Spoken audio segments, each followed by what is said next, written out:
Morning. Hello everybody, and I'd like to just begin by thanking Professor Kumar for his invitation to present at this conference, and thank you Rahul for all the organisation behind the scenes that has supported the centre here. The thing that I was responding to was academic industry interface research. My new position, I've only been there a few months, is Deputy Head of School for the School of Humanities and Social Sciences at La Trobe University, in a position that has responsibility for partnerships and connectivity, and it is a new position as a university and its attempts to address how to be more proactive in the partnership space. And upon taking this position, I guess what I first encountered was really, is going to be the topic of today's session, which is the challenges actually, particularly in humanities and social sciences, of securing industry support and industry partnerships. So, in a sense, it's a bit of a pivot to my colleagues about how we might possibly address some of the issues. So, let me begin by laying out some of the context for this, then identify some of the key challenges that I've encountered so far in this position, and then tell you a little bit about some of the current approaches that we have as far as industry, academic partnerships and co-funded research in our school, and some of the approaches that we're thinking about implementing. So I'm glad to hear that there have been lots of references already to stakes, and it reflects it's very truly multicultural society. I myself am actually first generation, born in Chile, but my parents migrated to Australia when I was a child. So there is this, there has been quite an imperative, at least in Australia, to have that global outlook. But as already been mentioned, the context of the funding landscape, I guess, in Australia is particularly challenging at the moment, has grown increasingly challenging in the last decade or so, and particularly so for the humanities and social sciences. So I'd like to begin in contextualising my address today by looking very briefly at the research funding landscape in Australia, and telling you a little bit about the La Trobe University research strategy that very recently announced, and some of the specialisations of our school, just to give you a bit of an idea of the kind of disciplines that we represent.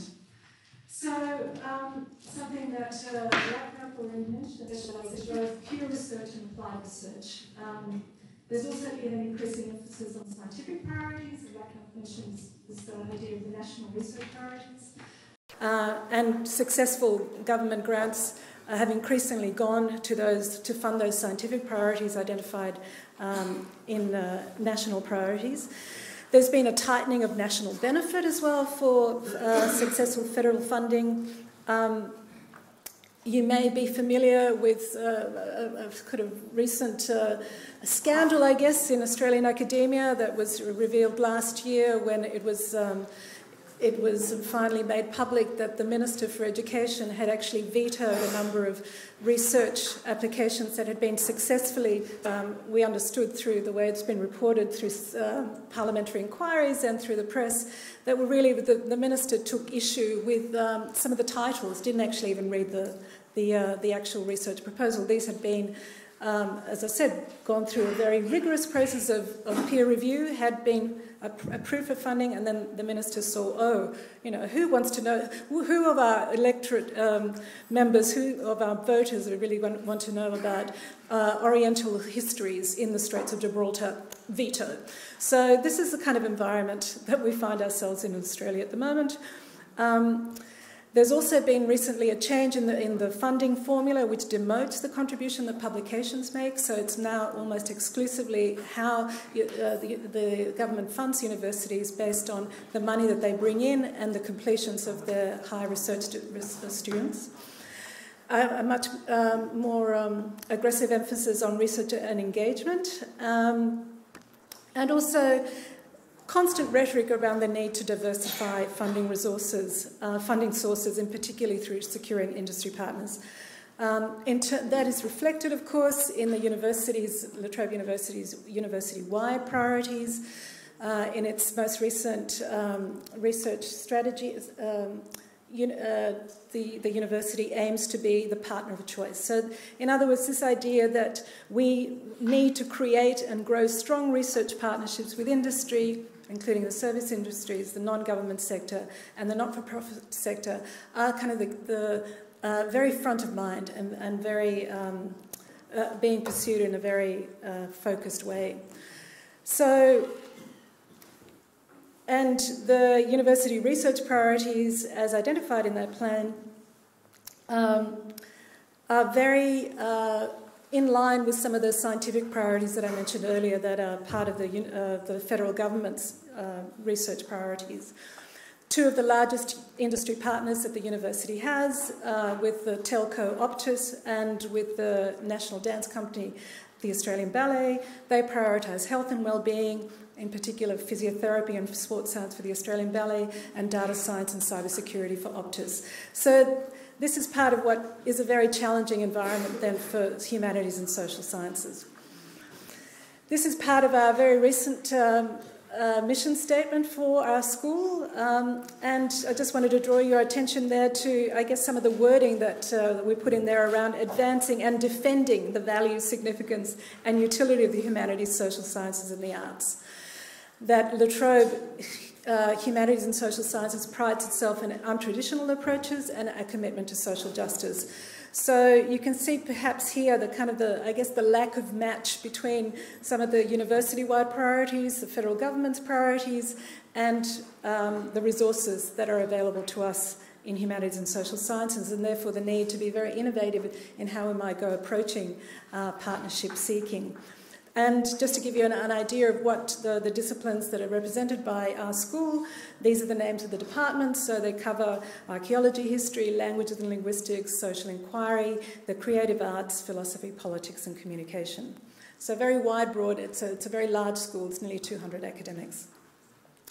So that's the context we find ourselves in. So to summarise some of our key challenges then, we face a hostile federal funding environment that's undermined confidence in the value of humanities and social science research. The track record of industry partnerships is dominated by health, science and engineering research fields. There are few models in the humanities and social sciences at both university level and more broadly. Our staff in general are inexperienced in understanding or brokering industry partnerships, given the traditional reliance on government funding for arts and humanities research. And there's a lingering resistance also to applied research, as it's often seen to instrumentalise the pure research of humanities and social sciences. At the same time, there's really a lack of understanding in industry, and in particular the private sector, of the value that humanities and social science research can actually be in meeting business objectives, in addressing cultural issues, for example, in the workplace. And another very kind of cause célèbre, I guess, last year in Australia was the Banking Royal Commission, which actually looked at the conduct of our major banking institutions and found that there was a really toxic culture, a very unethical culture within those institutions. So again, very good evidence of the need actually for humanities and social science research in professional and industry contexts. So I just wanted to run you through a number of the models, I guess, that we currently have as far as academic industry partnerships. And these are some of the models that we have currently and that potentially we're going to be developing more of. So there's consultancy, there's industry PhD scholarships, there's partnering with not-for-profit organisations in projects that then we collaborate for going to government funding for. There's linkage grants I mentioned, so these are the Australian Research Council grants that actually are awarded to universities that come in with industry partners. There's professional development workshops, internships and mentorships, and interdisciplinary collaborations to apply for government funding. So I'm going to give you just a little bit of a taste of some of these in the way that they operate in our School of Humanities and Social Sciences. Two consultancies that have been very successful. One is the Institute for Human Security and Social Change, and the other one is La Trobe Paleo. So La Trobe has a very esteemed international reputation in archaeological research. The Institute for Human Security and Social Change actually does research, applied research on equity and social justice issues. And they do a lot of work for our Department of Foreign Affairs and Trade, which is the government agency, that, of course, that has carriage for developing aid policy, and a number of other international partners, including the Development Agency in the UK and various other aid agencies, and the Central Land Council, which is responsible for Indigenous land claims. La Trobe Paleo is basically a series of very specialised laboratories that do work for industry, a range of industry bodies in very specialised archaeological knowledges. One of the partners there, the Australian Cultural Heritage Management. So again, you're getting a feel for our industry partners. Actually, almost, not all, but they tend to be dominated by government agencies, in fact, rather than the private sector. Industry PhD scholarships are another model that we use. Very recently, we've negotiated a number of them with another government agency, Aboriginal Victoria, and we found this actually very successful. So the industry partner actually funds part of the university scholarship for a PhD candidate, but there's a number of very interesting kind of side effects that come from that, in terms, for example, of the PhD candidate is actually contributing to insights and workplace change by the very questions that they ask within those positions. Partnering with not-for-profits to apply for government funding. This is an area that we've been exploring more with more focus in recent times. One example that I wanted to give you is a not-for-profit provider of independent living and assisted living in aged care in Victoria. And La Trobe is partnering there to actually explore the role of virtual reality, how it might play a role in the well-being of older Australians. And again, the distinctive part of it here is not the VR technology, that of course is not necessarily something that we specialise in, but rather the insight that that humanities and social sciences can bring to something like this, which is actually looking at the way that technology can bring to enhanced interactions to all participants, including families, carers and staff, and not just people suffering from dementia. Linkage grants are still part of our industry partnership strategy. A couple of examples of recent ones to give you, and again, an idea of the sort of partners that we secure. One is New Beats, which was specifically around the impact of the disruption to journalism as a profession as a result of digital innovation. And there are partners including the national broadcaster, the union that represents journalists, and the National Library. And more recently, Living with Environmental Change, Place, Memory and History, which explores through oral history and photography how Australians understand and experience environmental change. So again, particularly with the second one, you see the impulse, I guess, for humanities and social science research to skew its focus into national priorities, so environmental degradation and sustainability are national research priorities. So some conclusions. The realities we face. Where our school has successfully engaged industry partner, the organisation are predominantly government and not the private sector. So in a sense, you're not going to the government for formal Australian Research Council funding, but you're going through the government through another route. But nonetheless, you're not necessarily accessing additional funds. The sums, for the most part, are quite small by comparison as well, that we've been able to garner through those industry supports. And there's sometimes a perceived tension between research as defined in an academic context, which is the contribution of new knowledge to the field, and the type of research that consultancies were the ones that generate income, which tend to be more evaluative and not necessarily like the blue sky, pure research. And there is also pressure to enter research collaborations in fields which are prioritised in federal funding and university support, such as health and well-being and environmental science, which, according to some humanities scholars, compromises the integrity of their research. So there is definitely work to do there in changing that mindset and how those collaborations might actually take place. So the key challenges that I have surmised in my short time in this position: how do we change the culture amongst our staff to embed industry in their research? How do we change industry perspectives on the value of humanities, arts and social science research? How can we ensure the integrity of humanities and social science research in interdisciplinary partner-funded projects in science and engineering?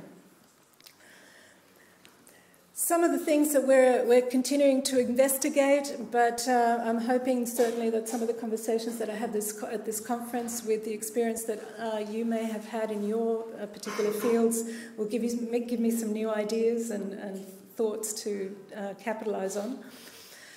Industry scholarship partnerships is something that I think we are going to pursue more. We're also training our staff through workshops and partner identification, brokering and development.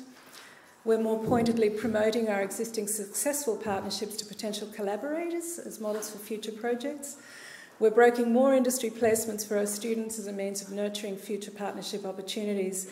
And we've also formed an interdisciplinary working group tasked with exploring how humanities and social sciences can contribute to major industry-funded projects in health, science and engineering fields.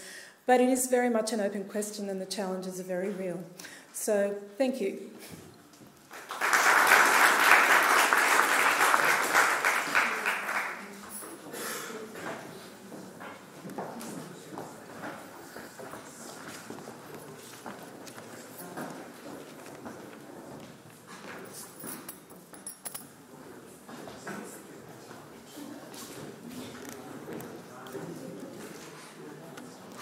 Many thanks, Professor Milner, for those very enlightening remarks.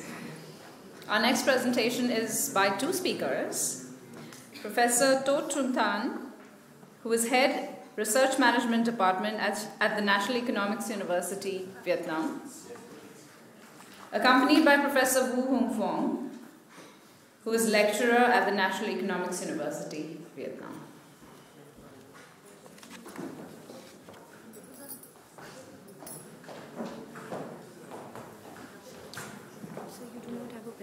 Yeah, I have. You are? Yeah. So where is the presentation? I don't know. Has it been uploaded?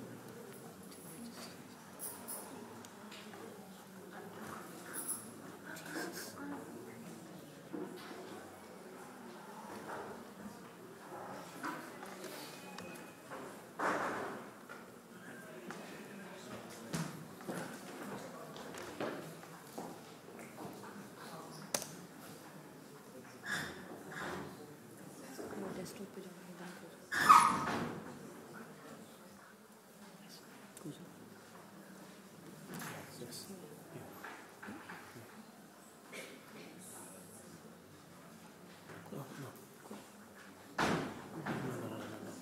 We changed already. Another one.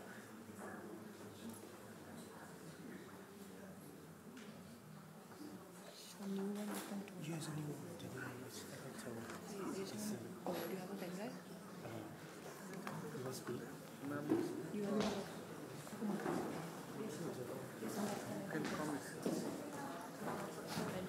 So this is your presentation? So that's an old presentation.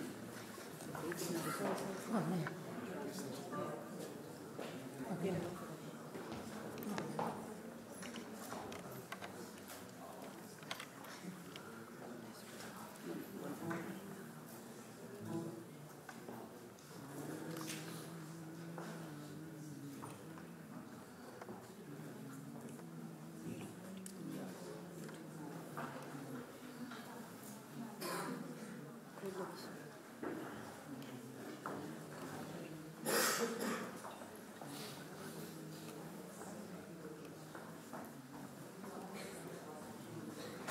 Sorry for the inconvenience. Slideshow कर रहे हैं.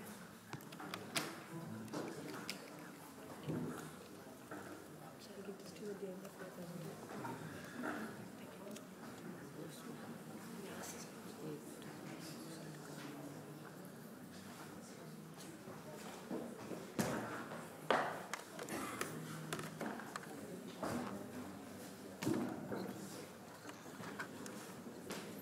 Okay, to set the time for the conference, so we together join the presentation. So first of all, I would like to say to the Jindal Global University and the organizer for inviting us to come here to present and share our views about industry academy interface for research and innovation. So for our presentation, first I would like to say a little bit about our university and some problems in the collaboration between university and industry and firms.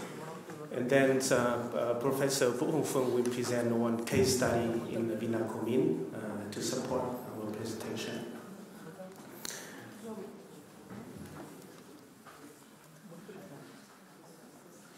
Right, so first, for a brief introduction of our university is located in Hanoi, the capital in Vietnam.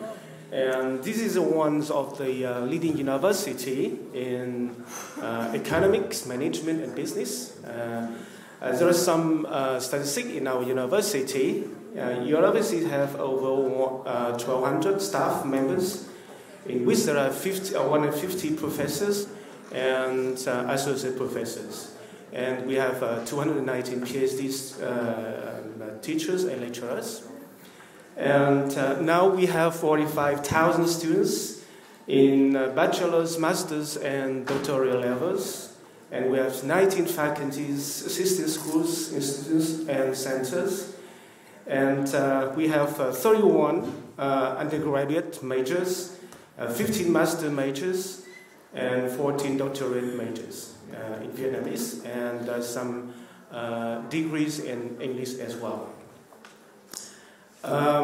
Also, we have hundreds of national levels and military level research projects.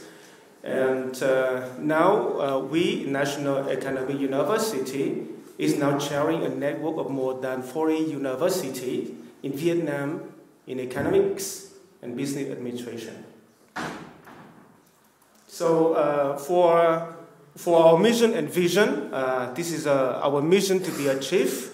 This is one of the largest and top quality economics and business educational institutions in Vietnam, and a prestigious center for economic research, a center for consulting and transfer of technology of economics and business management.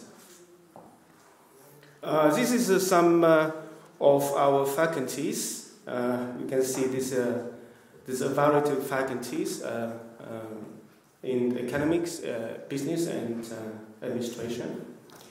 And we have about 6 schools and some other institutes, and about 6 centers for different disciplines.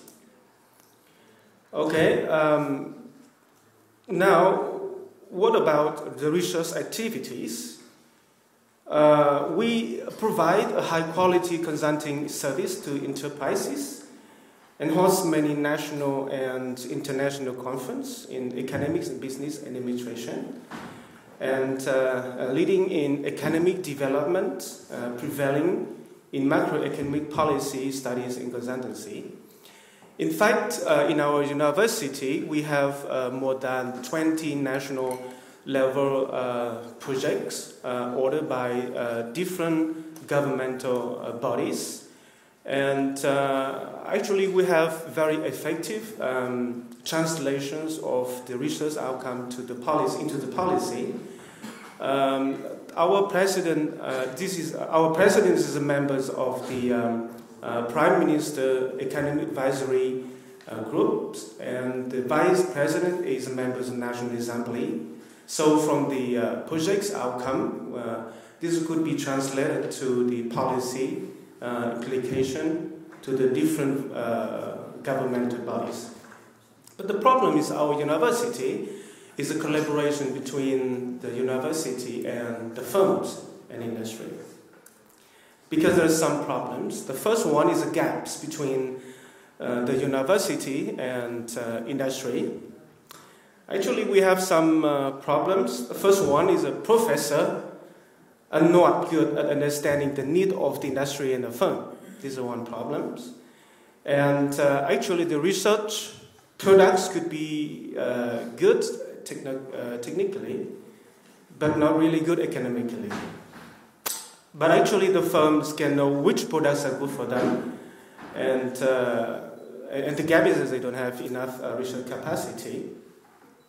And another problem is firms usually ask for large and unclear problems or research questions, and also firms are not very confident about the progress and the commitment of the researchers. And also firms normally ask for short lasting research, detailed and realistic products. But in fact, the researcher in universities normally give priorities to publication, and then they can get difficulties in fulfilling the time and the contracts. And so the problem is the lack of mechanism.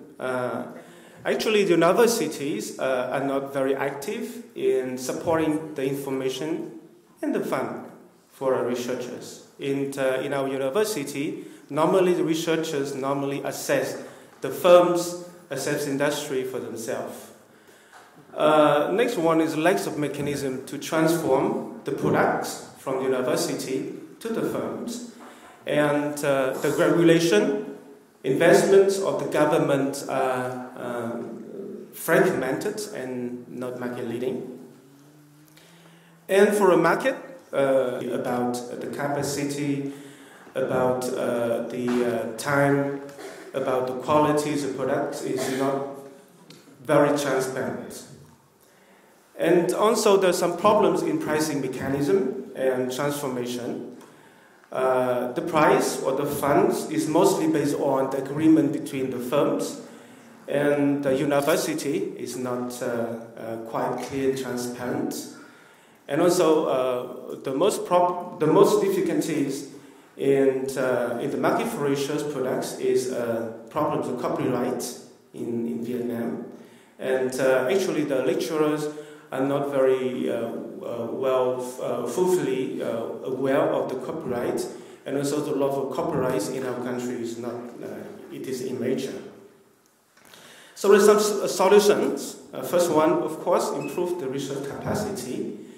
And then there are there should be more seminar, conferences, and dialogues between the university and the firms for better understanding the needs of industry and firms. And the university can choose the top priorities in research.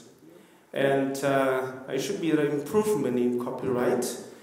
And the lecturers, universities should support firms in all process, from the research experiments, research outcome, until to the market. So this is the first part of our presentation, and now we move to the next one, the case of Vinacomin, presented by Professor Vũ Phương.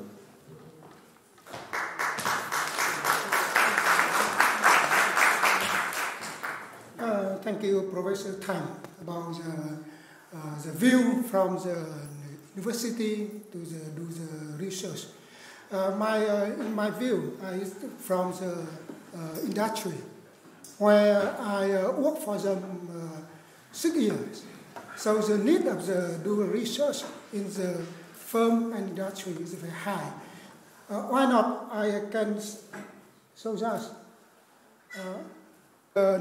State-owned company is one of the biggest group, but the turnover only is $5 billion.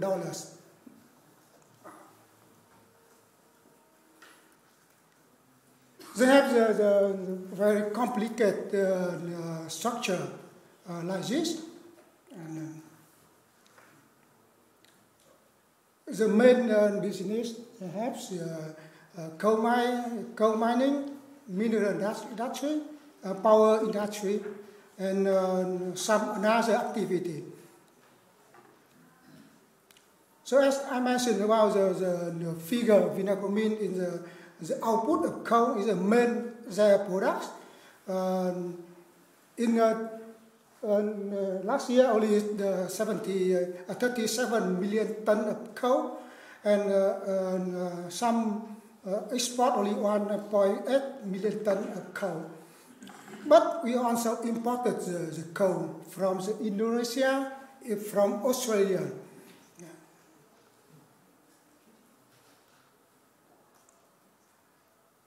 We have the underground mining and also open pit coal. We have some bauxite and aluminum industry is the center highland of Vietnam. It's a power plant. So as I have some difficult, that is lost the employee, like you see in the picture.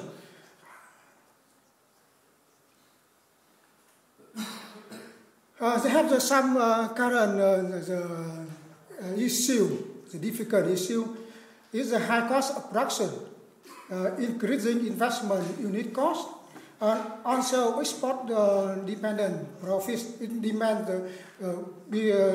from the market demand, and also the poor productivity.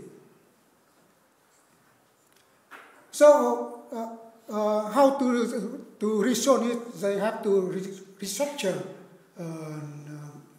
themselves, and also some solutions they have made this, but it's still difficult, especially in the industrial revolution 4.1 now.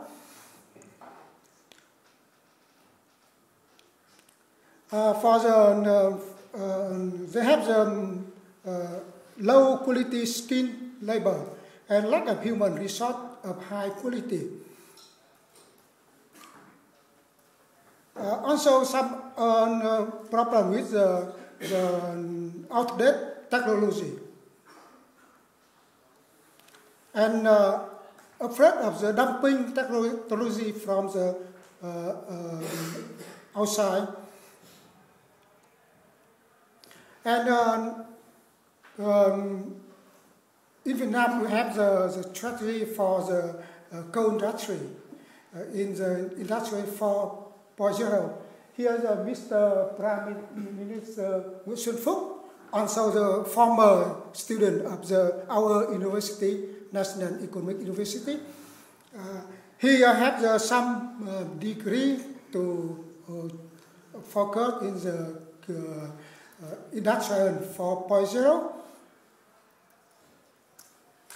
So as you see in the case of Vinacomin, they have some they can resolve their problem.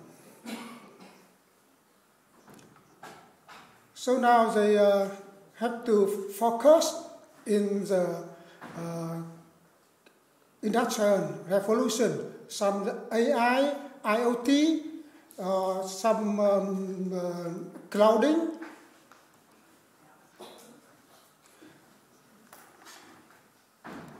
So in conclusion, that the research not only from the university, but also from the industry, from firm. So how to we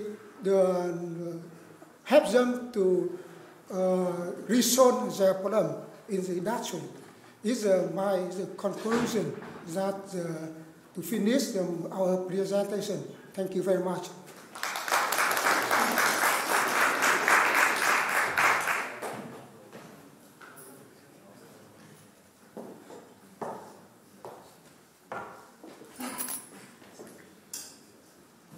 Thank you very much to our wonderful colleagues from National Economics University, Vietnam. I now invite Professor Faris Hawari, who is Dean at the College of Natural and Health Sciences, Zayed University, United Arab Emirates. Thank you. Good morning. No, I don't have a presentation actually.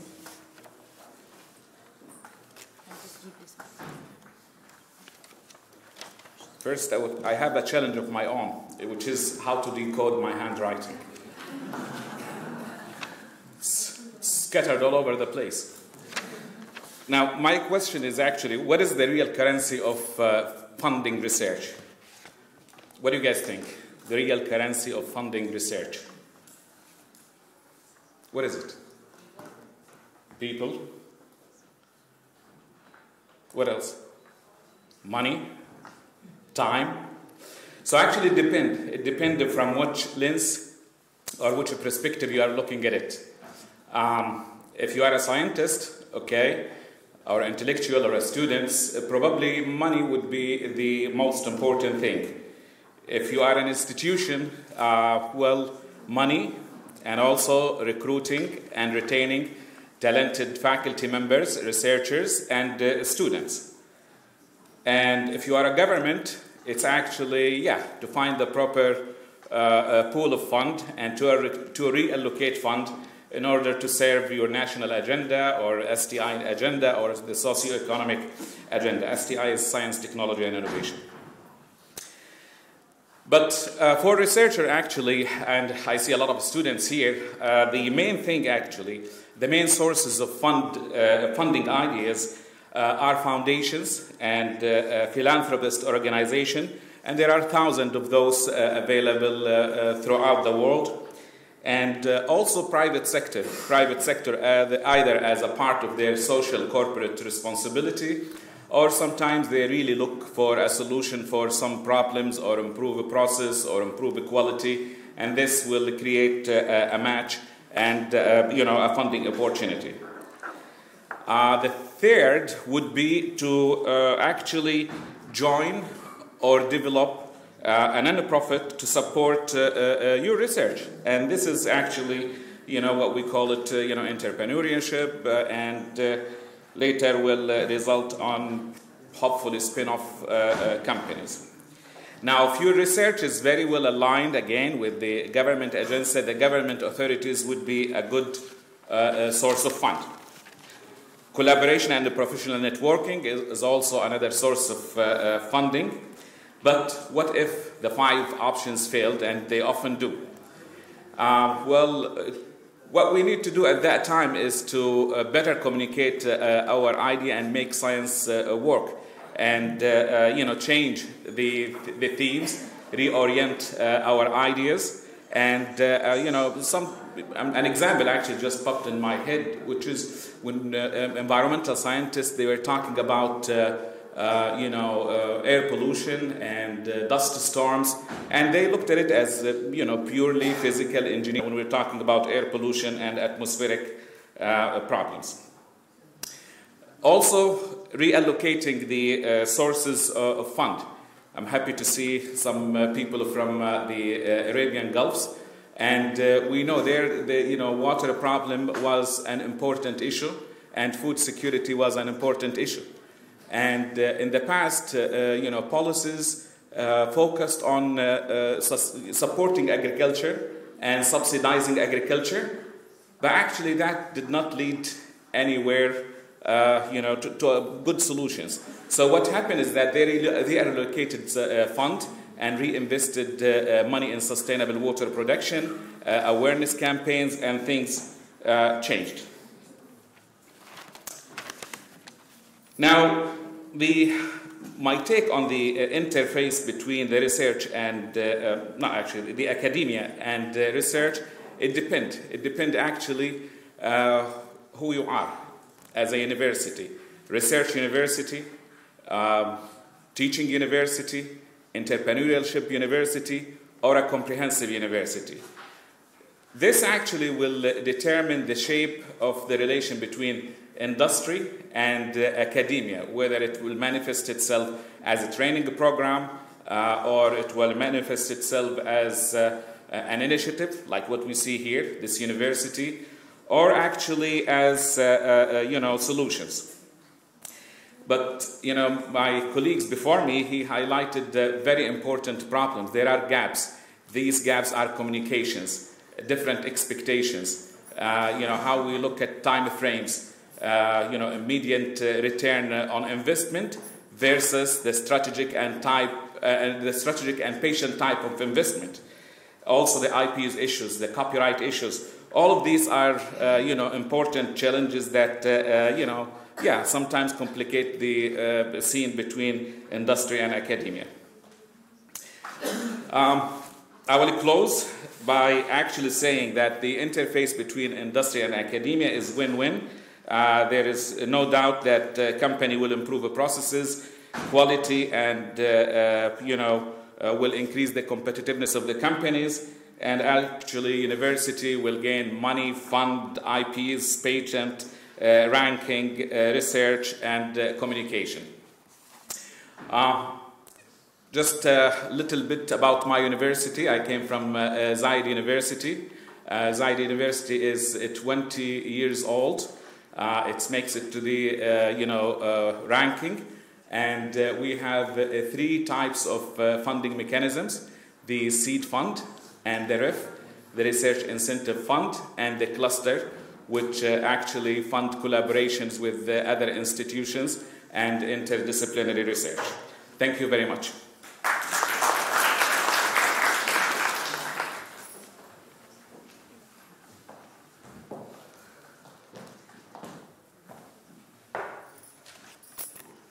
Thank you for your remarks, Dean Hori. Once again, for the next presentation, we're joined by 2 speakers. Professor Jamaluddin Jami, who is Deputy Director and Head of the Department of Career and Professional Development Services at the Southeastern University, Bangladesh, who is joined by Professor Sumit Gupta, who is from UPES, India.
Jindal Global University for organizing such a wonderful event here. So today we will be talking about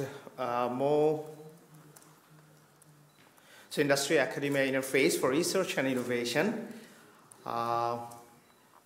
Few days back I was reading an article from Business Insider, and Business Insider was taking an interview of a famous CEO of a Wall Street based bank. And she was asked a question that based on what you recruit your new employees and how you promote your old employees, based on what? And she answered with a 2 words answer, like people skill. The thing, what I do for my office at my university, based I work with industry. So before we send our graduates to the industry, we need to groom up them like with the basic grooming so that they're well skilled and competent to do jobs in the industry, because industry require ready-made employees. So in that case, we struggle. Why we struggle? Well, I will present a little bit scenario based on research on that. So before that, please, Dr. Gupta, introduce yourself. Yeah. Yes, please. Yeah, this coming to myself. See, we 2 are standing is a live example of industry academy interface. I being from India, I've worked in industry for around 15 years, representing oil and gas sector. So we thought last night, why don't we see a live example of industry academy interface? So we representing both viewpoint, from Bangladesh viewpoint and Indian viewpoint. As far as me is concerned, the coming to industry academy interface comes to a long back. This is a live example. Way back I was traveling from Delhi airport to Australia, and I find there's a ground handling company called as Celebi. I hope you are aware of that. And I find that company's guys, I say that, how are you handling the baggage? You're handling proper baggage. They say that it's very costly affair. I said that, why do you train your employees on cost optimization? They said we don't have a trained workforce. I said that, why don't you ask Indian universities to train their people on the aspect of cost optimization or business process reengineering? It means that somewhere gap is there. It means that unless and until we take requirement from industry and come to academia, structured courses, we can't move ahead. So that's the groundwork for me to thought for academia-industry interface. Over to you. Okay, before I start my presentation, I'd like to talk about a little bit about my university. So Southeast University, it is situated in Dhaka, Bangladesh. We have 12,000 students, 25,000 plus alumni. So this is one of the largest private universities. So there are two types of universities in Bangladesh, public and private. Public university is led, run and financed by government. So all the administration, so they have autonomy in terms of taking decisions and other things, but everything run by government. And public university financed by, private university financed by some industrialists, you may say owners, but later on government changed the total rule that okay, university should not be a place for business. So university should run by a trust. So trust means university trustee, board of trustees. So now the owners of the universities, they cannot claim them, okay, they are the owners of the university, but rather they are the trustee members or board of trustee. So university is run, financed by people, the businessman, the owners, but Vice Chancellor, Pro-Vice Chancellor, Treasurer, and the systems is run by UGC and Ministry. So it's more like people, public-private university, not only private university. So, but we term it private university. We have three schools: schools of Arts and Social Sciences, School of Business Administration, School of Engineering and Technology. So under three schools, we have 11 departments. So within this 11 department, we have 12,000 plus students. It's huge, but in Bangladesh, system or scenario a bit different. Like private universities are not allowed to offer PhD programs. Even public universities only can offer PhD programs, but the system, the loopholes are like that. Okay, PhD are not offered so easily. So people go outside. People come to India, people go to Malaysia, Australia, all over the world. They go for pursuing their higher education, especially PhD. So in that case, the whole journey of private university started in Bangladesh in 1992, but Southeast University started its journey in 2002. So it's not so long, but it's not definitely. We celebrated 15 years, 3 years back. So that's all about Southeast University. Coming to University of Petroleum and Energy Studies, see, as the nomenclature says, we are catering into energy verticals. See, this is a university which thought primarily a long way back, why don't we work for our energy sector where we always discussing about energy will be in short. It means that we have to work for some renewable energy sources, talking for solar, hydro, nuclear, etc. That's with the vision the university has commenced, and now present strength of university is 15,000 on-campus students and 30,000 plus alumni base. If you talk about research and orientation, majority of research with us is industry aligned. Example, we have a 100 megawatt power project installed in campus, which is a live example how power generated. So in campus, 70% of energy came from solar itself for utilization. Since it's a green university, so we have the green award as a sense of using solar.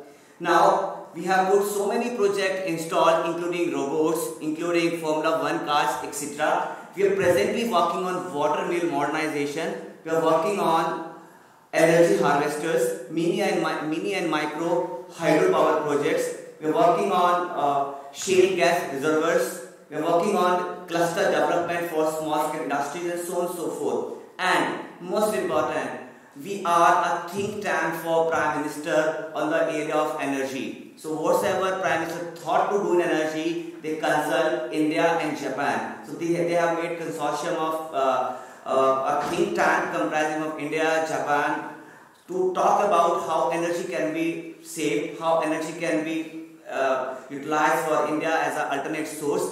As a result, university has not developed a technical kind of research center. research is purely industry based. So we have a center called as robotic research. It means we develop reports, and right now we are working on robots which will help to clear solar photovoltaic cells. You see the solar cells, they are not cleaned. So we have to have a robot to clean that cells. Similarly, we have a center for nanotechnology. We have a center for alternate energy research. And what we have done, we have appointed industry fellows. It means that whenever industry expert who are fed up with my corporate life, that we come to academics, we said you are open for us. And reservists, what they have done, we have heard about student internship. What our industry does, they said no, we have a concept of faculty internship. So every summer, every winter, we are open to go to industry and learn new concept. Example, last year itself, I have gone to gas companies, Indraprasth Gas. So I have learned how gas is actually being transmitted. So compressed gas system, liquid system, all are being learned by me. So as a resultant, we as a professor not are hardcore academicians. We are corporate trainers as well. So with this, we have a learning from industry, they learn from us. So that's why we have an alignment. See, that's why we have around 80 plus MOUs with industries to work on industry aligned courses. So curriculum is not developed by us. We give, these are the subjects. Every year we change curriculum. Every year by the industry requirement. They said no, this is an old concept, modified. Do some kind of engineering, we do it. Otherwise, students, as sir has already said, they are not ready to fit in industry. So industry academic gap has to be minimized. That's why India is doing a lot of effort specifically into private universities. So, okay. As we are, we were sharing the room last night, so we were sharing something else here, because people from Bangladesh, especially from Petro Bangla, they come to his university for getting training. So what we have found something really shocking news a few days back. A news published in Delhi-based newspaper, and it says that Bangladesh became fourth source for remittance earning in 2017. So Bangladesh became fourth source for India remittance earning in 2017. I mean, our business is growing so fast, but we lack proper manpower to handle it. I have many friends who are from India, they're working in Bangladesh with top positions.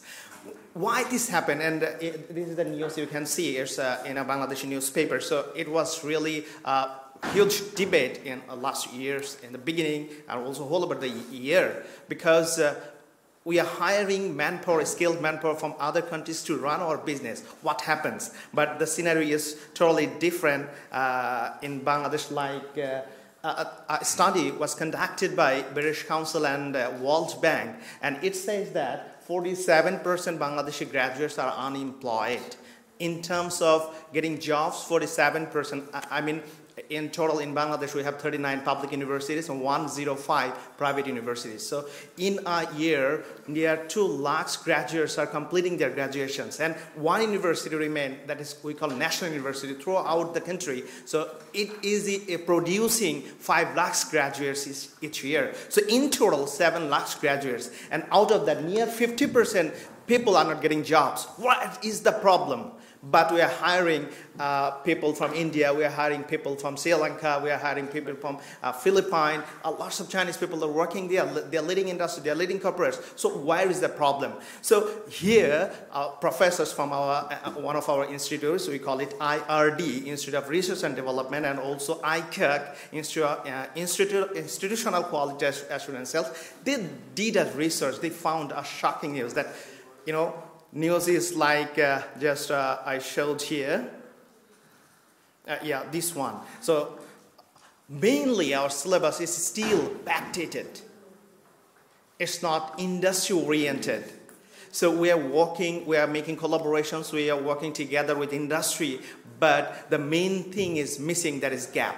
So we are saying that okay, there is no job, people are unemployed, and industry is saying we're not getting people from your academic industry.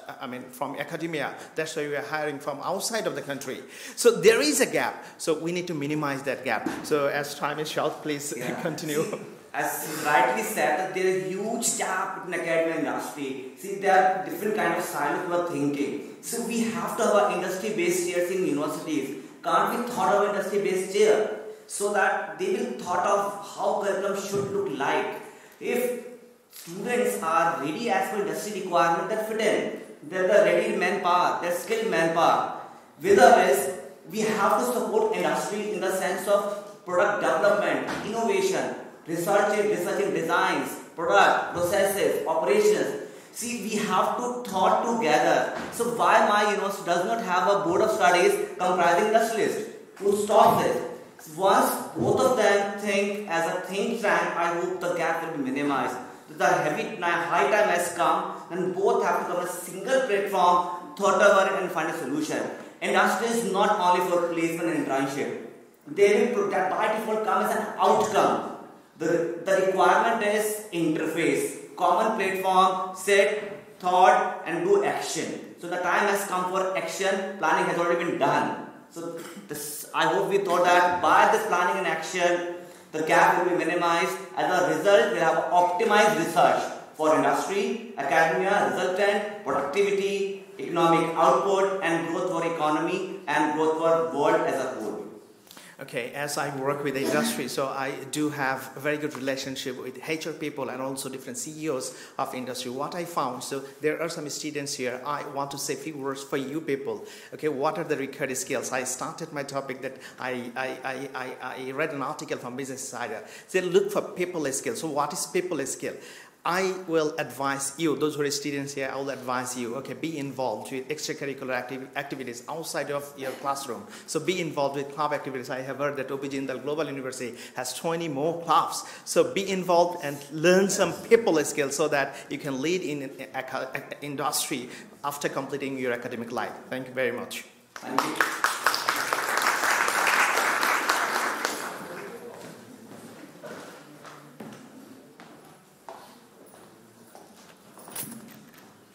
Thank you so much to both our professors.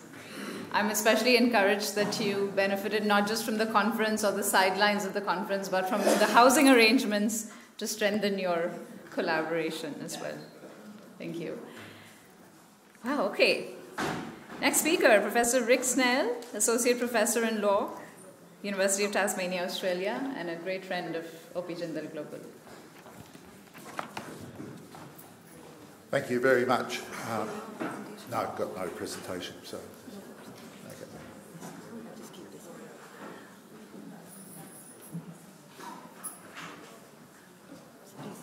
Yep.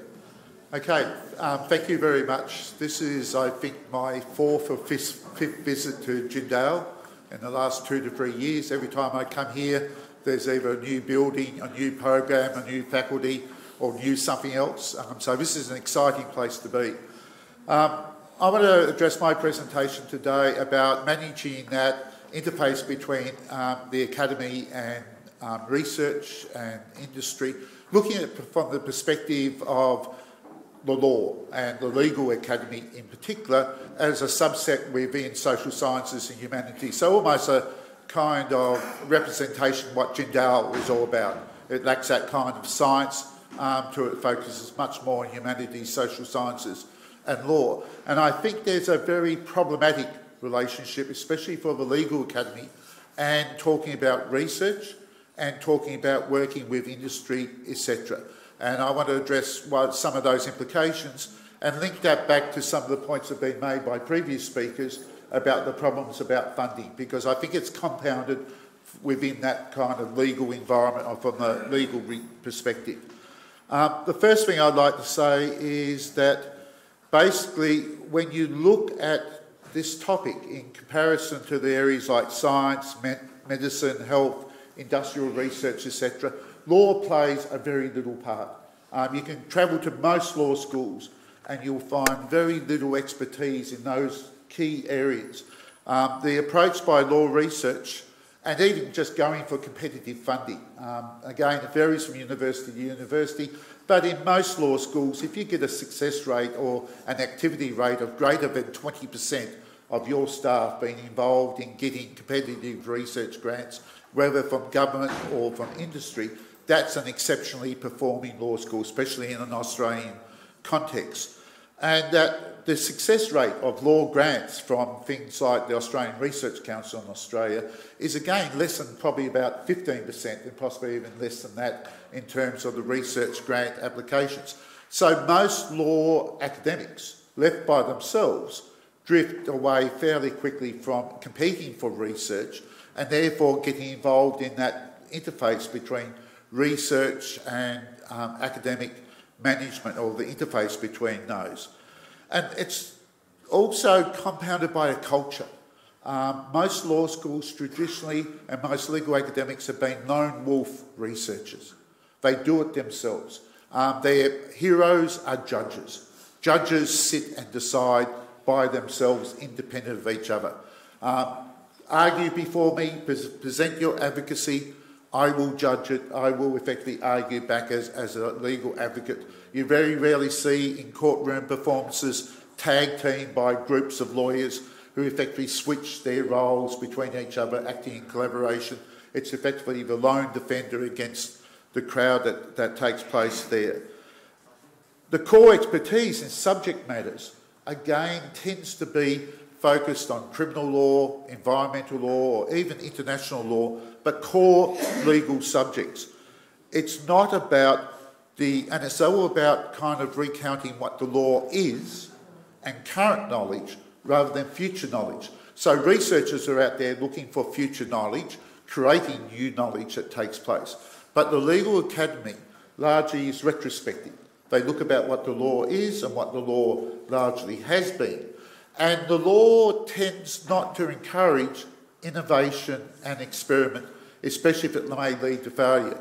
So while you may have law reform, which encourages new developments, most of us involved in law reform spend endless hours convincing governments and the legal fraternity and others that what we're doing is safe, proven, tried and tested, even if it's in another jurisdiction.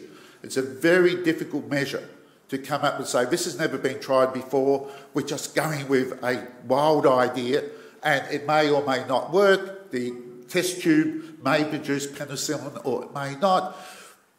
We just want to give it a go because we just want to change things.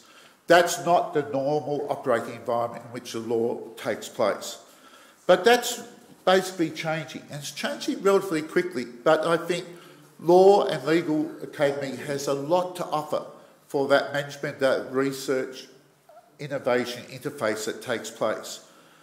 First, it's a major opportunity to address what Professor Michael talked about, strategic adjacency. Involving lawyers and legal expertise in research projects gives you strategic adjacency because there's very often very little in the law field to match what's been taking place. So whether you're talking about chemistry, you're talking about genetics, medicine, pharmacy, criminology, the Legal Academy brings a lot of new interesting perspectives to those particular research projects. We'll talk just quickly about one that my university law school is involved with. A bunch of chemists got really excited about investigating and analysing wastewater. What's the components within that wastewater? How can it be measured? The technical difficulties of trying to get different streams of wastewater from different pipelines, the different ingredients that take place, the fact it varies during night time, say with nightclubs in a district, a lot more drugs come into the system or the water system during that particular period compared to the middle of the day. Different suburbs have different wastewater components, etc. How do you measure it? How do you test it? So the scientists came up with a simple solution. You go to prisons. Closed environment, known pipelines. You can effectively segment off different areas of the prison, give different flows, and then you can tell what drugs have been or not been used at a particular time. Have strip searches in one area of the prison work more effectively than sniffer dogs in another, or abstinence or education programs, etc. So that was fantastic. But they brought some of our legal academics into the mix. And what the legal academics effectively did was say, what does this mean for prison policy? What does this mean for policing policy of suburbs or different areas? In addition, the other thing that the lawyers brought into that particular process was their writing and communication skills. Versailles suddenly loved having legal academics on the team because they could hand over the writing and the presentation and the advocacy of those projects to the grant funders and others and achieve a major success from that particular process.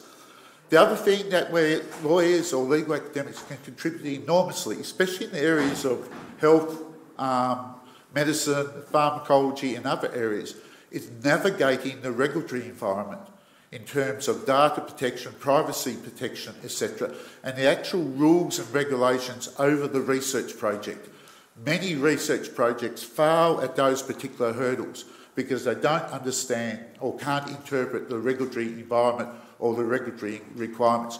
That's, if you like, the bread and butter of a legal academic's perspective on being involved in those particular processes. The other thing that lawyers then are good for, the legal academy is good for in terms of managing that research innovation interface, is that researchers tend to be very bad at understanding budget cycles, especially of governments as a major research funders. They tend to wait until the government announces research grants, such as from the Australian Research Council, saying we've got X million of dollars, that will be available, put in your applications in the next 6 months, we'll determine it from that particular time. But when they come up with a bright idea, such as with wastewater, and they try to get some government funding and saying, why wouldn't the prisons or why wouldn't the police be interested in giving us a bucket load of money to be able to carry out this research? They get lots of positive receptions from the government bureaucracy at the time, but their pleas for money always seem to fall on deaf ears. The reason for that is that most government departments and bureaucracies are effectively budgeting on a 12, 18 or 20-month period. So until you pitch the idea prior to the budget process in which you're attempting to get the money, it's just not going to work and you're not going to receive those particular outcomes. Again, lawyers and legal academics are generally very good at doing that and can allow the key researchers to be able to focus on their major activity. The other major thing I think that lawyers and the legal academy can do for managing that interface between innovation and research, etc., is the actual presentation and communication.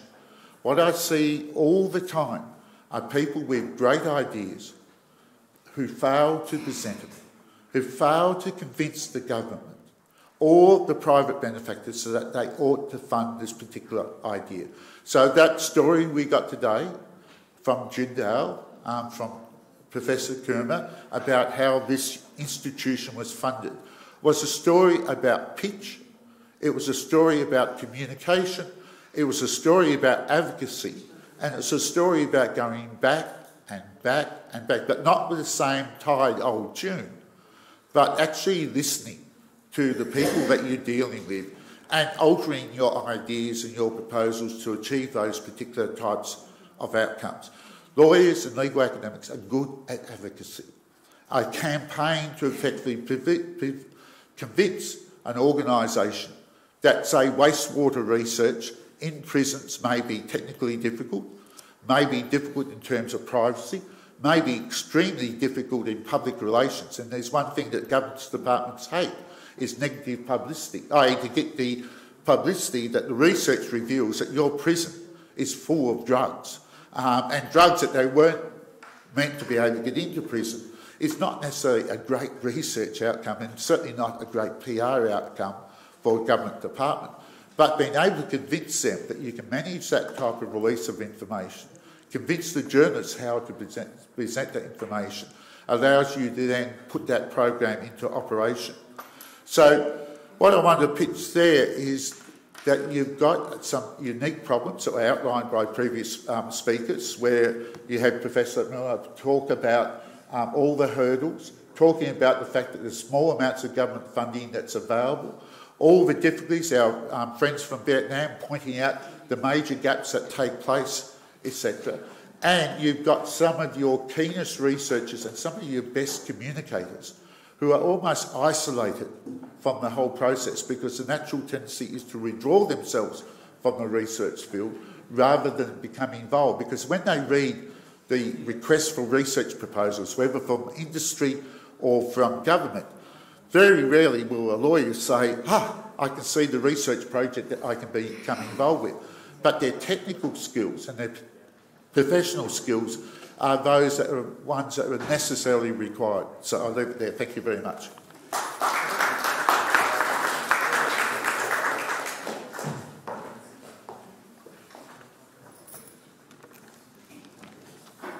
Thank you so much, Ray.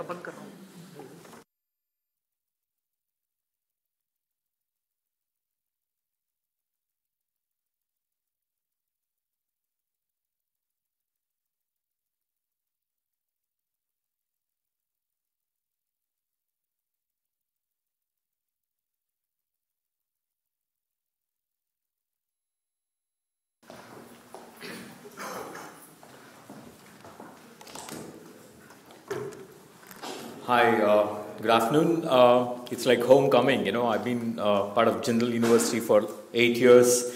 Till recently, I moved on and grabbed this opportunity to be part of LSAC. I think this was very interesting for me to be part of this because I just recently visited Law School Admission Council. The kind of academia and university interface they have, LSAC being one of the best test preps in the world, which does conduct the exam called the LSAC International.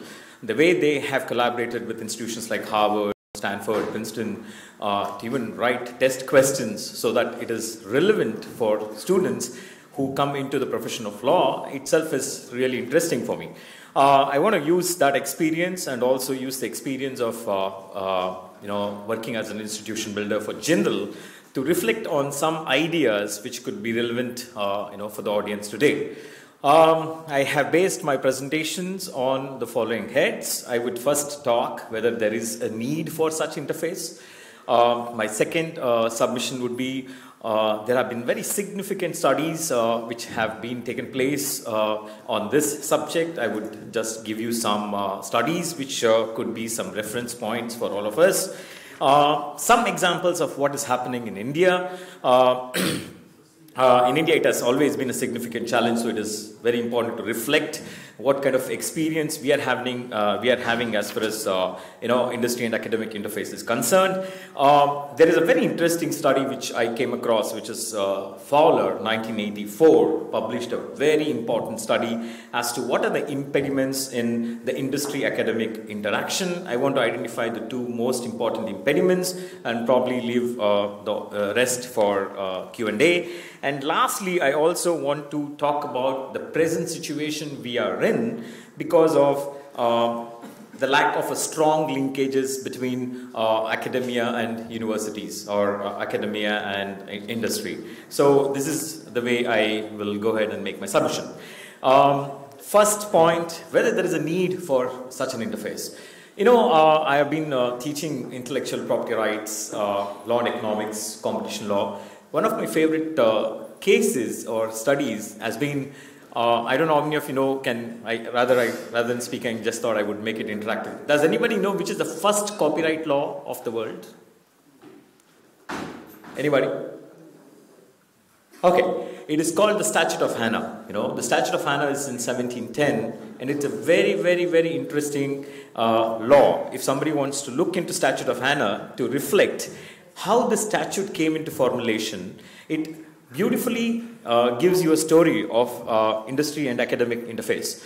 The Statute of Hannah came into existence in 1709. Prior to that, there was no copyright law, which was either protecting the publishers or authors or, in fact, the printing press. So printing press from 16th century was pushing for a strong property right, but it failed successfully.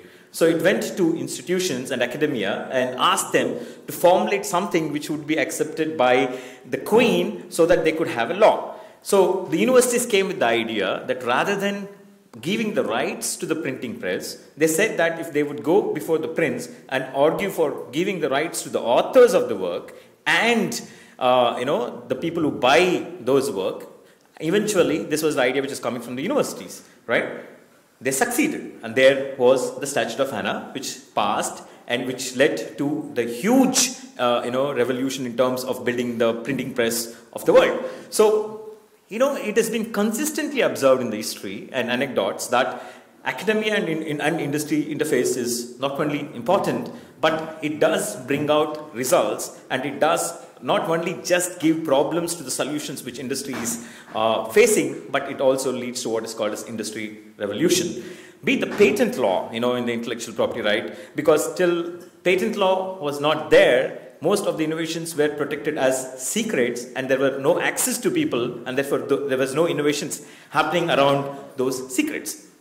Again, it was the idea of the institutions which led to, bringing these innovations to the public domain so that more people could create more things around, which led to eventually, passing of, the industrial revolution, be it steam engine or whatever it is. The idea is industry-academic interface is not only important for research and innovation, but it is important because it creates employment. It is important because it creates actually a revolution for any industry. Moving forward, there are some significant studies when we talk about industry-academic interface for research and innovation. The first important significant study was conducted by Nelson in the year 1986. It was followed by Jaffe in 1989, Mansfield in 1995, and the most recent study, which actually is very important, which I have read extensively, is Cohen et al. In 2002, who has extensively used the data from the Carnegie Mellon survey on industrial R&D, and it very clearly reflects and shows what happens when industry and academia interface, actually starts working. They talk about patents, they talk about informal information exchange, they talk about publications and reports, they talk about conferences, they talk about, licenses, they talk about contract research, they talk about consulting. So it does create a lot of opportunities, when such interfaces do happen. And I would really urge that many of you who are interested in doing, understanding this, do look up to this study. It is a very extensive study. I've never seen any other study as extensive as Cohen et al., which actually used the Carnegie Mellon survey. Moving forward, what is happening in India? When we look at the US corporate, it is very easy. The corporates do reach out to universities and institutions to bring innovation, while in India, corporates and industry bodies rely mostly on their own research that, that the think tanks that they have created within the industry. So still there is a little amount of hesitance that is actually happening when it comes to India as far as industry and corporates, going out and asking or collaborating with universities. However, I would say that this paradigm shift is happening as we speak. There is a very interesting, I would say, platform in India which is called the Melting Pot 2020. Melting Pot 2020 is a very interesting platform which is actually, playing a major role in the transformational story and reaching the heights of innovation through industry and academic collaboration. Some of the examples which are positively out of Melting Pot 2020 is the HDFC Bank recently announced a plan, to significantly invest money with IIT Bombay and IIT Roorkee as part of its industry academic partnership effort. They want to build, emerging financial ideas. You should understand that in India now, the banking systems are failing. We have had the debacle in terms of, Vijay Mallya, Nirav Modi, and recently there is a huge controversy, around Channa Kochar. So there is significantly something wrong happening in the banking sector. So there is a huge push in the banking sector to go to institutions and formulate their ethical policies, to formulate, a structure or mechanisms for making these banking institutions work. So that is why HDFC Bank is trying to push a lot of money to see whether, what kind of new financial tech ideas that they can emerge to, protect their systems. The second is the Ministry of HRD has recently increased the funding of IIT by increasing the money to 47 million they have invested in IIT, and it is basically to push the Make in India campaign, also to encourage innovation and strengthen industry academia ties. So this is another example we have when it comes to how there is a paradigm shift in India to go back to the universities and not just to think tanks which are created under the industries. The last example which I want to give is the Indian Electronic and Semiconductor Association, which is the trade body representing the Indian ESDM, has also signed an MOU with recently IIT Kharagpur to put another 100 crores for identifying new semiconductor technologies in India, right? The focus, I would say, is largely, in scientific rather than social science. But I will give you one experiment which Jindal did, in 2012, and I really want to reflect that is because, in social science, what happens is, especially in law school context, we were actually formulating a course curriculum for infrastructure law. There was a huge substantial money that was being pushed by the government sector in India on infrastructure. Unfortunately, we did not find not many law schools offering a course on infrastructure law, because everything in infrastructure is about writing infrastructure contracts. Now, what we did is, rather than we creating a course, we went to the industry leaders, that is IDFC, that is Infrastructure Development Corporation of India, and we said, why don't you set a curriculum? Why don't you formulate a course curriculum which students could take them as electives, and therefore it becomes relevant to go back and become potentially employable. So I think those are the kind of ideas which would become meaningful when we talk about industry and academic interface in terms of social science. Because I strongly feel if we start making industry formulate certain course curriculums which could be relevant to the audience or the student population, they become directly employable, right? So I think that was a learning, and I think that is something which I also wanted to mention as part of our Jindal experimentation when it comes to industry and academic interface. Let me quickly talk on impediments. The Fowler study of 1984 identified 15 important impediments when it comes to industry and academia interface. I want to spend on 2 important impediments. Largely, whenever such an interface is happening, there is one significant problem. Academics tend to focus basically on basic research. They want to get their research as early as possible. Whereas, industry on the other hand, want to guard the results of the research as proprietary information. So there is that conflict that is emerging where professors want to publish, the industry wants to guard, right? They want to keep that information till it is not become profitable to them. So that is actually not helping for many collaborations to take place between academia and industry. The second one is academics tend to concentrate more on basic research that establishes new hypotheses or new concepts, whereas industry's primary concern is applied research. So mere research or basic research is not useful until unless that research is put to some application, and that again creates a lot of issues for industry and academic interface to actually take place. My submission would be is because of these impediments, certain important things or important points are missed, and the present situation is actually like there is not strong linkages between university and industry, and the following points could be the case. The faculty in general does not have any industrial enterprise or experience or exposure. We tend to want to create research centers at the institution, but we also need to know whether the faculty who would be heading those research institutions, do they have any industrial experience or exposure? If they do have, it's a tick. If they do not have, again, these collaborations will become difficult, right? Second, there is not much provisioning for continuing education in the universities. Like, for example, I have a faculty at IPR. Maybe this faculty needs some industry exposure. Can we continue to educate that faculty while that faculty is still at the university level? So I think there needs to be something like a continuing education being formulated to push the faculty to get the practical exposure and then think about collaborating with the industry, which may work better rather than not providing that education which is more practical or which is more, I would say, industrial experience oriented. The third is somehow there is a huge gap as far as the state of technology or state of art in the industry and the state of art at the education is concerned. I think this gap is also not helping for information to flow from industry to through institutions and vice versa. And this is another very important point which we need to address if you really want to think about industry and academic collaboration.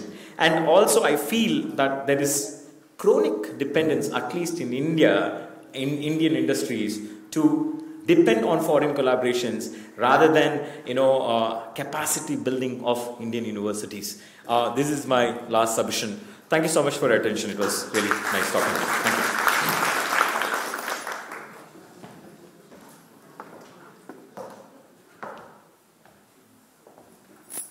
Thank you, Patty, for giving us a lot to think about. Final speaker for this half of the program.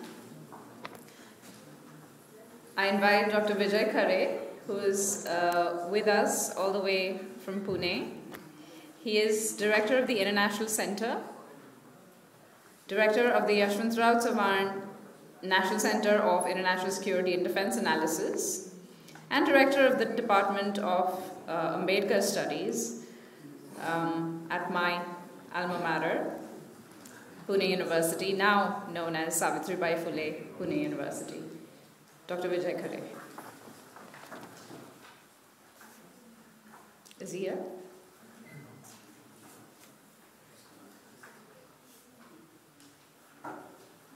No?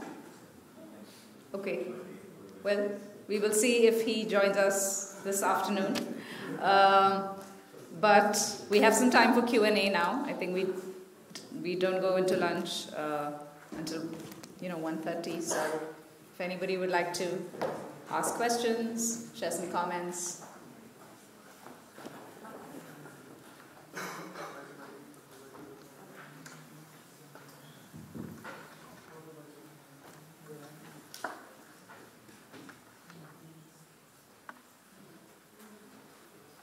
Any questions?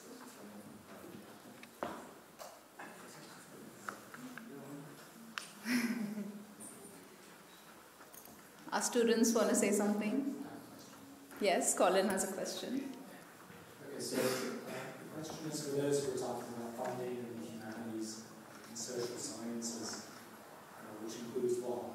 And there's different perspectives around the world on the role of funding and whether you seek it. So, for example, in many American, for example, law faculties, there isn't a tradition of research funding. Somehow they go along and they do it.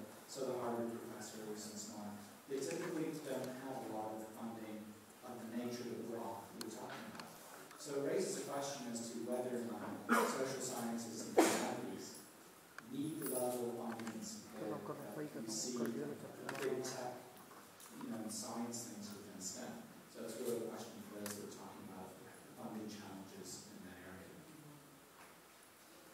And I say that as someone who's a dean of law school, and encouraging my people to get funding, but sometimes the response is, do I really need funding? I don't need funding. But the university wants us to get the funding for the various metrics that they're trying to get. So, anyone who was... I think Vic has a response.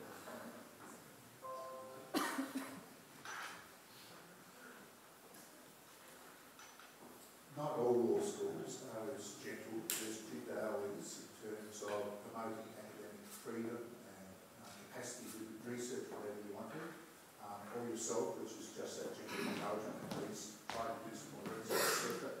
In many universities, mine is an example, key performance indicators are now used, and research metrics are one of those key performance indicators. So we had a Deputy Vice Chancellor of Research who felt it was reasonable to impose on all academic staff, from junior tutors through to senior professors, of achieving 6 referee publications of high quality a year as a minimal performance standard. You could offset that by getting a major research grant that would effectively cut down the number of activities that you need to undertake. The academics now, or legal academics now in my law school who are getting ahead, are those who are 20 and adopting science models, i.e. doing collaborative publications, doing collaborative research, going for those research funds in science, chemistry, genetics, etc. You're involved in human rights and social justice very few groups out there, apart from the international NGOs who don't give money to first world country researchers, rather give it to developed country researchers in those types of fields. So it's becoming more of a driver and a distorted driver in that particular process. Unless you can find a Mr. Jindal or something who you can decide that a rule of law or ethical conduct is something that's worth funding. It's very much a science approach applied to social science. Yeah. Just to quickly respond, absolutely I agree with you. And I don't know if I'm actually building on, so I see the exact same pressures that you were facing in task. But it's distorted, it's massively distorted, and we should, if we can, be fighting back against it. Yes, please. Thank you very much. I need to recommend something because from the beginning we are talking about the globalization, internationalization, and this event is collecting the people from all over the world and from different universities to talk about the research collaboration. So why we cannot make an association to collect these efforts and to formalize these efforts, to have an association for ASEAN and India, and maybe we will extend more from different countries to facilitate the collaboration between the researchers from different countries, from different universities. This is just an individual efforts, and how can we talk about the systemize this and to make themes for research, and we will call all these countries and research centers and universities to participate and to send a recommendation for faculty members or researchers to have participation in this theme. So we have to get out of this conference, this important conference, with a recommendation to have this association or the organization for something like this, for research funding. And this is for sure will increase the research funding and fundraising for the research because it is an international collaboration, and this will give more trust for the research and for the researcher will be collaborating under the same umbrella. Thank you very much. This is my question. Excellent suggestion. Thank you so much, Dr. Ryan. There might even be some common ground here between what the Vice-Chancellor suggested in his remarks this morning when he spoke at his office about the idea he had when he was at Davos and what you have just suggested. So we will definitely make it part of our follow-up at the end of the conference. Hi, my name is Jimmy. I'm from New York, Stony Brook University. So this morning I learned a lot from the theme about the interface between industry and academia. And before I came here, I was at a national conference in the United States, and the keynote speech was given by the provost of the Georgia Tech University. And he said that actually there are lots of jobs in the future that are not even created. So if the universities are following the industry by creating job-enhanced disciplines, then we can never catch up. So what I'm talking about is that at the university administrators, we always encourage our students to learn, to change the modes of learning. Rather than staying in the classroom, we should focus on experiential learning, and also encourage students to take advantage of the summer semesters to go find the industry so they can apply what they have learned, rather than changing the university's courses or discipline into too much functional, because the basic research is the core of the mission of the university. So that is one observation. My question is that even though we talk about interface industry and academia, so we are basically looking at those that are more related to industry. What about humanities? What about language? What about culture? What about anthropology, ethnography? Are we also encouraging students to do that? And if we do that, how?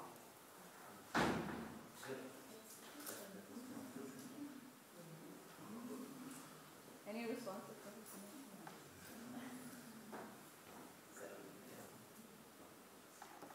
Any other questions? Yes.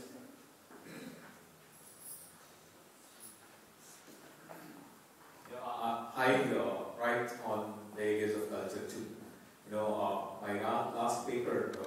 gave me a fantastic idea, that's the reason I wanted to take this mic and respond. I wrote on internet infidelity. Internet infidelity, that's the first book ever written. Internet infidelity took a very huge impetus after the Ashley Madison leak. So we did a culture study to understand what aspects of culture is actually making people push towards these websites, and what is making them to be hanging out in these spaces. Culture is a very, very important part, right? So I think when we only go to culture to find answers for the problems and not use culture as part of the building process itself. So that is when I think there is a significant scope, to have sociology. Like for example, I extensively used Gerenkov to study cultural differences, which is not taught in many law schools, right? So I think the interdisciplinarity, right, needs to be brought more into the idea of building systems. Like for example, what is actually making rich people in India take crores of rupees and not pay back, is important, because we need to know that there is something seriously happening in India, right?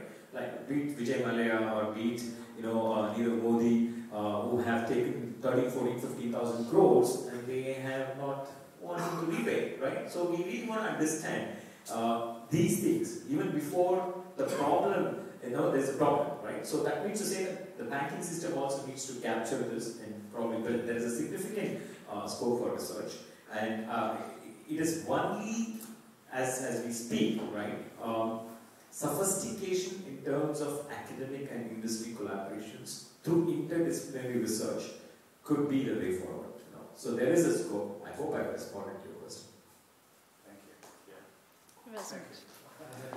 Actually, I was just about to say something very similar.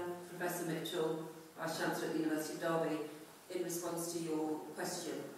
I think we do need to be quite clear about what a university is going to be delivering and what that partnership with industry needs to be. I think industry, strangely, particularly in the UK, challenges us, all universities, that we don't have the skills set in our graduates at the end of their degrees. But actually, if you sit with them for hours and hours and hours like I do, they actually don't know what skills they're really looking for. What they do know is that innovation isn't coming from a single disciplinary approach, and therefore what they have to look at across their organisations, but is it in our graduates? I don't know, that we need more interdisciplinary graduates that would actually lead to them being safe in a more innovative approach in their industry. So we have Rolls-Royce as our headquarters in Derby, and they've just nearly taken everybody with an engineering background in the past.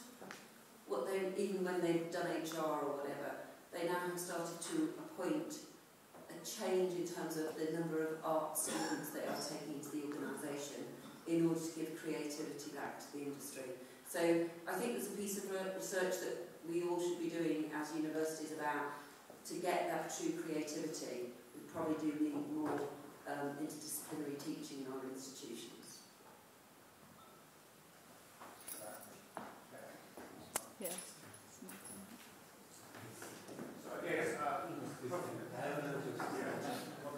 Very quickly, I like what you said, and I do. I was born and raised in China. I'm familiar with the Asian, curriculum in the university in the United States, and I would say that I would argue that in the future, probably students should not be divided into discipline to start with, or at least they should take a broad, array of courses to really enable them to find out different disciplines before they decide what to take. Or, other way around, if you are in engineering, you should be able to take humanities courses along the way. So only in this way can they be informed and also identify and search for those complementary disciplines or knowledge that will really help them to be, in the future, to deal with the complexity of the issue, rather than only claim themselves as an engineer or scientist. I think those kind of things will enable the future education of a younger generation to really be positioned in a way to be driven by the program and contribute from different disparate perspectives. Thank you. Time for a final question. Good afternoon to everybody. I am Professor Deveti and I am from Sunni University in Himachal Pradesh in Electrical and Computer Science Engineering, as well as I am also working as Director of International Affairs for Sunni University. And I have a question. My question is a little different. First of all, I would like to extend my thanks to OP Jindal Global University that they have invited, and especially to Mr. Bhandari who has sent the invitation to us, and that's why we are here. My question is that I need some information from the organizer or from anybody, a member here, about the ASEAN. We have checked the website and we have found that mission and vision is very excellent. And there are 30 more, in my knowledge, there are more than 30 member universities. So, is the Indian universities are eligible to be a member of this ASEAN, or how we can become the member? So, if anybody can provide information. So perhaps you're referring to the ASEAN Universities Network? Yes. Yes, so we have been in touch with them, and they have, we've worked with them at the initial stages of planning this conference. There is an ASEAN forum and there's an ASEAN +3 forum, which consists of universities from China, Japan and Korea, in addition to the ASEAN member states. At the moment, Indian universities are not eligible to be members of this network. But that doesn't stop us from collaborating with either individual institutions from the region, from the ASEAN region, or indeed as a group, as has been suggested by some of our delegates already today. And that is what inspired us to bring everybody together today. Okay, thank you very much for... We have a student who has a question. Hello, good morning everyone. Yeah? Good afternoon. I had a small question about, so while I was reading about the academia and industry interface, I also came across one of the major challenges was the production and consumer collaboration. And I felt like universities aren't able to facilitate certain forums for those things, probably because of the single-minded needs or like the single-handed needs that are asked by the industries in their product making or product designing in a sense. So, I mean, there are so many academicians here who are really well run. I was just asking if anything could be done from the universities and in order to facilitate these forums, not only at the national level but international level, when they deal with sort of corporations, and how do we facilitate this problem of where a corporation only asks for a certain kind of thing where, like, you know, and it's not a very holistic development for the students, and it becomes a very single-minded idea. So how do we deal with that as university students and as an institution which has to deal with industry corporations? You take the money or you don't. If it's too focused and it doesn't fit the research agenda, you say no, thank you, find somebody else. I'm sorry. Michael Pyle, Jigme Walchuk, School of Law, Kingdom of Bhutan. The answer, and as soon as you're a student, you'll spend the rest of your academic career making these kinds of judgments as you grow more senior. You either take the money or you don't. If it's too focused, if it's too outside of your research regime, if it doesn't benefit you in any number of ways, sometimes you just say, I'm not interested. Now, hopefully that is followed up with, and by the way, rich industrial sponsor, would you be interested in something similar? It's not at all similar, but was what I was planning on doing anyway. And they return and so on and so forth. It's a negotiation, like everything else in life.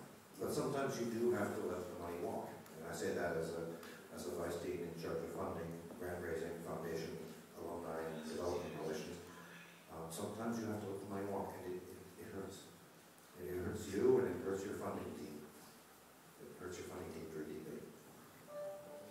Thank you for the reassuring response, Michael. I just want to give a quick word to one of the students from Afghanistan who would like to say something on behalf of the group. We have Jamal Hakimi. Hassan. Just take Jamal.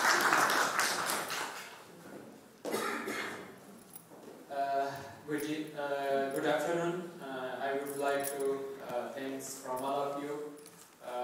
As you know, we are from Afghanistan, and we live in Afghanistan in a hard and dangerous situation, and we live there. So we need your help. We need the world, the helps of all around the world. And I'm very glad to attend this particular conference and meet some of professors from different countries. We came here to learn something. We came here to bring some ideas for our nation, for our country. So we need to learn as more as, and we asking you to learn, to tell something, to teach something about important to control the situation of our country. And I would like to thank Mr. Rahul Bandari to invited us with my Afghan teams who are also studying here in India. We came here through an opportunity of ICCR, and we are studying here in India. So we are trying to get new ideas, and we are trying to know new ideas, and we are trying to bring some new ideas from you guys to our country. So I'm very glad to be with you. So thank from all of you. Thank you very much.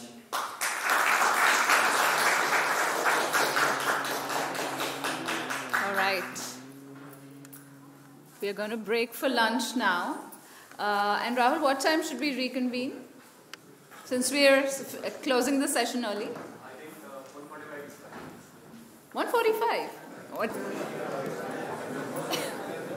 बता देना कब करना है, कर दूं?